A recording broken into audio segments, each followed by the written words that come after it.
वैसे तो प्रमाद शब्द के कई अर्थ हैं, पर इसका मुख्य अर्थ नशे में होना ही होता है।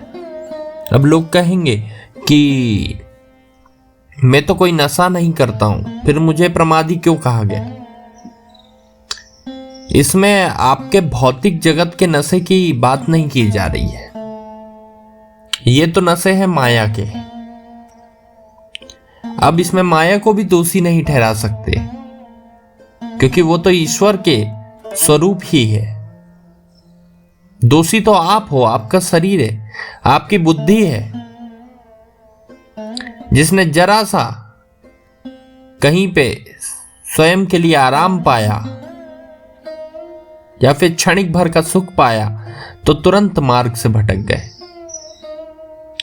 बात यहां पर अगर आप योग की कर रहे हैं, साधन की कर रहे हैं ईश्वर को प्राप्त करने के, तो उसमें भी आलस्य करना प्रमाद ही कहलाता है। योग में इसे प्रमाद कहा गया है। और अन्य चीजों का भी प्रमाद होता है। जैसे कोई व्यक्ति अगर भक्ति मार्ग पर चलता है और उसे भजन करने में बड़ी परेशानी होती है, तो उसे भी प्रमादी कहा जाएगा। उसे अगर बैठकर भजन करना था तो वो सोचता है कि मैं लेटकर भजन कर लूं। लेटने में भी बड़ी दिक्कत होती है तो सोचता है मैं तकिया रख लूं। तकिया में भी बड़ी दिक्कत होती है तो सोचता है पूरा गद्दा ही बदल दूं। पर भजन तो मैं करके रहूंगा। और देखने वालों को लगता है अरे ये तो भजन कर रहा है, पर भजन का फल उसको मिलेगा नहीं, क्योंकि उसका ध्यान तो पलंग पर था, उसका ध्यान तो गद्दे पर था, आराम पर था। इसे ही तो प्रमाद कहा गया। प्रमाद की परिभाषा किसी साधक के मन में दृढ़ रूप से स्थित होनी चाहिए। अगर प्रमाद की परिभाषा आपके मन में स्थित नहीं है तो यह किसी भी रूप में आपको कहीं भी घेर लेगा और आपके साधन को नष्ट कर देगा। साधन का अर्थ यहां पर ईश प्राप्ति के लिए, मोक्ष प्राप्ति के लिए जो हम प्रयास कर रहे हैं उसको कहा गया। प्रमाद ऐसा वेश धर के आएगा कि आपको लगेगा कि मैं तो भक्ति कर रहा हूं, मैं तो साधन पूर्ण कर रहा हूं, लेकिन वो साधन पूर्ण नहीं हो पाएगा। एक व्यक्ति थे मेरे परिचित के, मेरे पास आए थे। करीब उन्होंने 8 वर्ष हो गए। उन्होंने एक योग मुद्रा का चयन किया और वे चाहते थे कि हठ योग के मार्ग से वे ईश्वर को प्राप्त कर लें, मोक्ष को प्राप्त कर लें, लेकिन ऐसी परिस्थिति कभी बनी नहीं पाई। उनका योग अगर देखा जाए, मैंने उनसे वार्ता की तो देखा जाए तो सिर्फ प्रारंभ के 2 या 4 दिनों तक ही सर्वश्रेष्ठ था। उसके बाद में जैसे उड़ता हुआ कोई जीव, छोटा पतंगा मकड़ी के जाल में फंस जाता है और वो जितना निकलने की कोशिश करता है जाल उतना उसके ऊपर लिपटते जाता है, वैसी उनकी स्थिति होगी। फिर कई लोग सोचेंगे कि 8 वर्षों में इनने किया क्या? ये तो लगातार उस साधन को कर रहा था, उस योग को कर रहा था, या फिर उस मंत्र का जाप कर रहा था, तो फिर ईश्वर प्राप्ति क्यों नहीं हुई? क्योंकि जब वो प्रमाद के जाले में फंस गया, हालांकि वो निकलने की कोशिश तो कर रहा था लेकिन उसमें उलझता जा रहा था।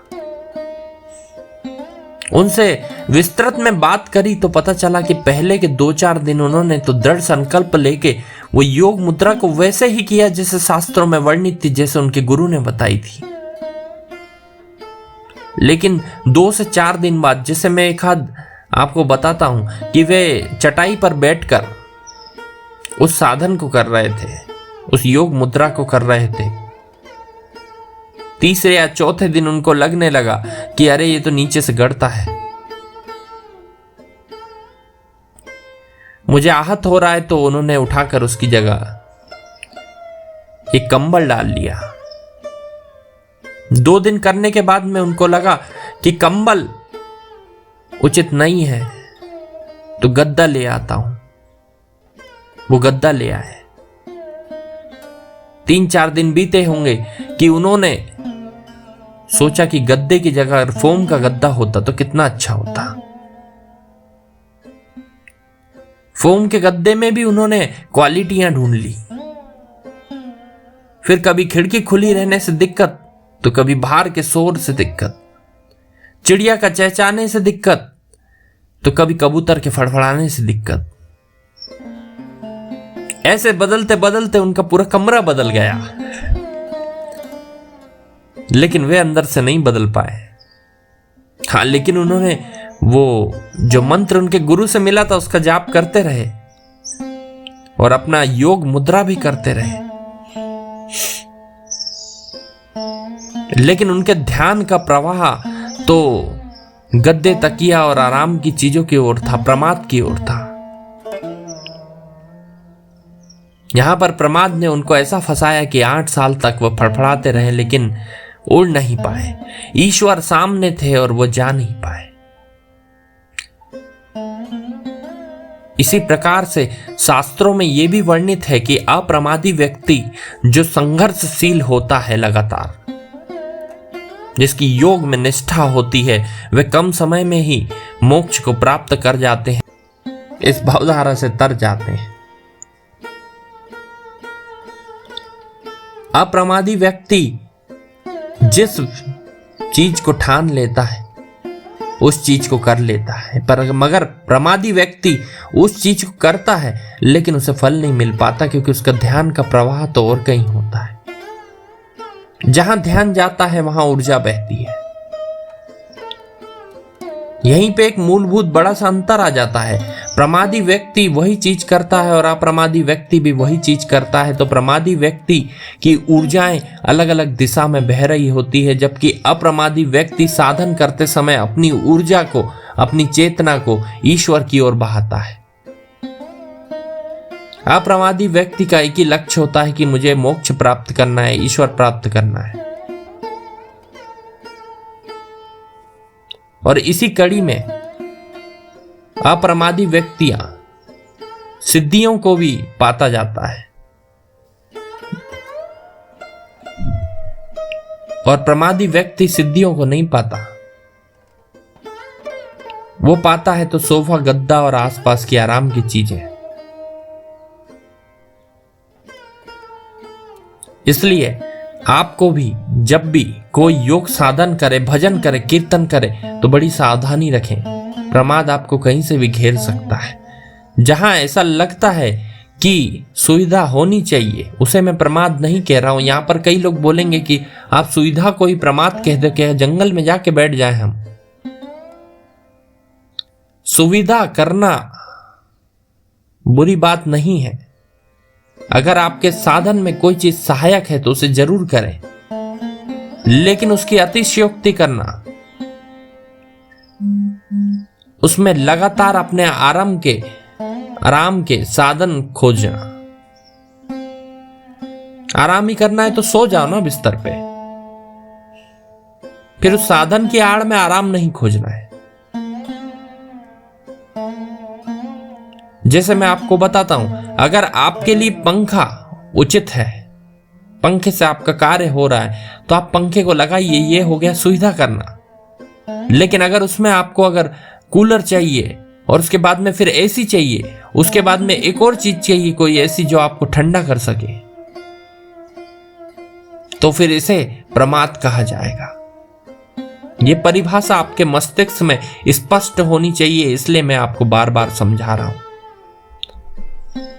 अगर आप नहीं समझेंगे तो कहीं ना कहीं फंस जाएंगे।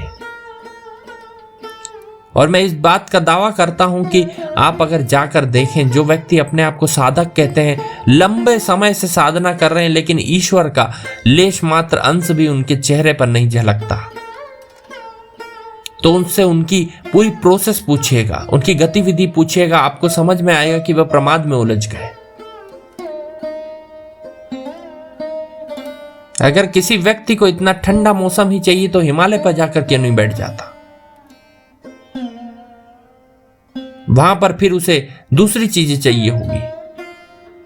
तो कुल मिला के सार यही है कि अगर आप प्रमाद नहीं करते हैं और अगर सिर्फ अपने आवश्यकता की चीज़ें ही जुगाड़ते हैं और उसके बाद में ईश्वर साधन करते हैं तो आप सफल हो जाएंगे। लेकिन अगर आप उन साधनों में अगर फिर और आराम चाहते हैं तो आप प्रमादी हो जाएंगे और आप उस विधि को जन्म भर करते रहिए, आपको कभी ईश्वर प्राप्त नहीं होगा, कभी मोक्ष प्राप्त नहीं होगा।